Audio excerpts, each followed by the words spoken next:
माय माऊली नमस्कार.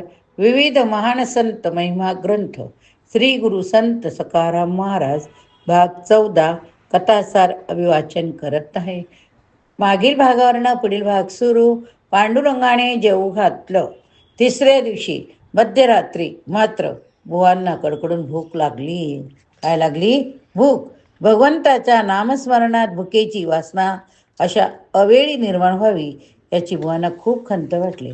त्यांनी मग गळ्यातलं उपरणं पोटाभोवती करकचून बांधलं आणि पुन्हा नामसंकीर्तनास सुरुवात केली. पण अवसान क्षणतेमुळे पार गळून गेलं. बुवा मग पायाखालच्या चिखलात मूर्छी घेऊन कोसळले. पांडुरंगाने बुवांचा आत्म अर्पणाचा हेतू ओळखला. त्यास बुवाची काही मान्य नव्हती. हा हेतू असफल करण्याच्या उद्देशाने पांडुरंगाने ब्राह्मणाचा वेश घेतला. दुधात कालवलेलं पीठ घेऊन तो दक्षिणद्वारी धावला. त्याने बुवांना ते पीठ प्रेमभरे खाऊ घातलं. 2 घास पोटात जाताना बुवांना तरतरी आली. पुन्हा ते भजन करू लागले. तोवर दूध पीठ भरवणारा ब्राह्मण दिसेनासा झाला. बुवांना दूध पीठ खाऊ घालून पांडुरंगाने आपला मोर्चा मग कान्होजी बडवे या पेशव्याच्या शेट सावकाराकडे वळवला. कान्होजी हा उत्तरात्रीच्या वेळी आपल्या महालात गाढ झोपलेला होता. पांडुरंगाने त्याच्या स्वप्नात जाऊन आज्ञा केली. म्हणाला, दक्षिणद्वारी अंमळनेरचा माझा मोठा भक्त सखाराम महाराज भुकेने व्याकुळ झालेला आहे आणि येथे निर्धार झोपला आहेस. याची तुला काहीच कशी खंत नाही. तू आता लागोलाग त्याच्यासाठी अन्न पाणी घेऊन जा, त्यात जेवू घाल.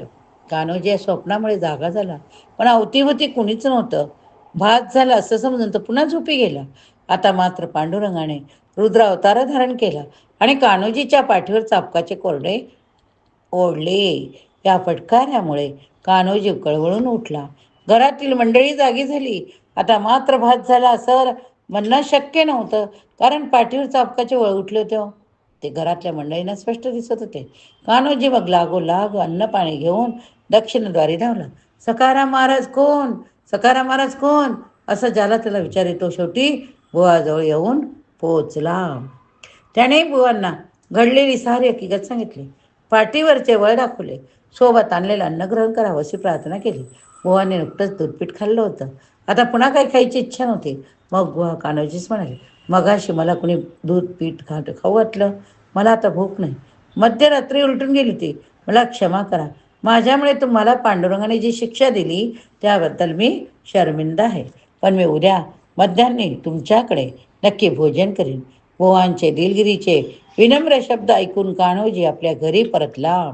बुवांनी पुन्हा नामस्मरणात सुरुवात केली. पण आपला जीव वाचवण्यासाठी पांडुरंगाला एवढी कष्ट पडले याचा त्यांना राहून राहून पश्चाताप होत होता. डोळ्यातून गळगळा गळणाऱ्या अश्रुधारेला तर खळ नव्हती, पण या प्रसंगामुळे सखाराम बुवांना आता लोक महाराज म्हणून संबोधू लागले.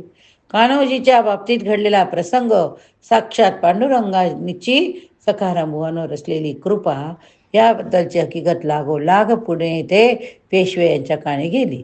त्यांनी सखाराम महाराजांना पुण्यास येऊन कीर्तन करण्याची विनंती केली. महाराजांनी ती मान्य केली. परतीच्या प्रवासात देहू आळंदी यात्रा केल्यानंतर महाराजांचे पुण्यातील तुळशी बागेत कीर्तन झाले.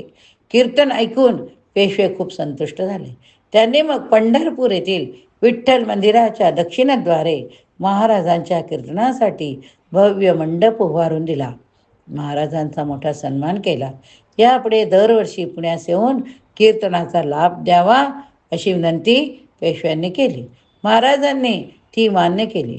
महाराज पंढरपूरून अंमळनेरला परत आल्यानंतर बुवा पुन्हा भजन कीर्तनात रात्रंदिवस दंग होऊ लागले. खरबूज वाडीवरही भक्त भाविकांची वर्दळ सतत वाढू लागली. पण महाराजांच्या ठाई उमलत असलेल्या संतत्वाची आणखी एक मोठी सत्वपरीक्षा व्हायची बाकी होती. ती कथाही मोठी रोचक आहे. पुढील भागात आपण बघूया. हरे नमः. पुंडलिक वरदा हरी विठ्ठल. ज्ञानदेव तुकाराम ज्ञानेश्वर महाराज की जय.